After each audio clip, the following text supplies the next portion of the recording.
જુઓ, માતૃભાષા ગુજરાતીના વાક્યના છેડે જુઓ, વિચારવું જોઈએ, યાદ કરવું જોઈએ, વાંચવું જોઈએ, શીખવું જોઈએ, સમજવું જોઈએ. જોઈએ જોઈએ જોઈએ જોઈએ જોઈએ તો છે જ. વ વ વ વ અને વ. ક્રિયા ક્રિયા ક્રિયા ક્રિયા અને ક્રિયા, આ ત્રણ વાત યાદ રાખો. કયું? ક્રિયા, પછી ક્રિયામાં વ અને જોઈએ. ક્રિયા, વ અને જોઈએ. તો ક્રિયા, વ અને જોઈએ હોય તો સલાહ આપતું વાક્ય બને. અંગ્રેજીમાં સલાહ માટે શુડ વપરાય. શુડ આપણે બીજા સ્થાને મૂકવાનું છે.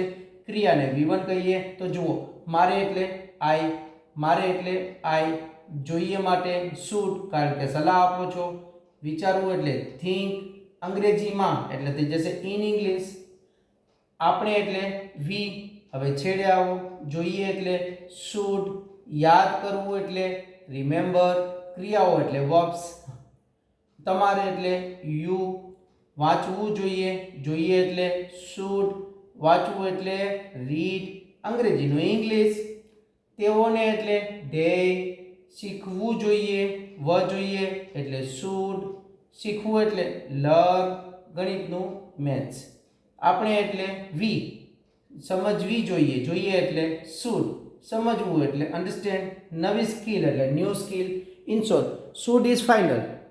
ક્રિયાઓ આવડે એટલે વાક્ય ટોપિક ક્લિયર.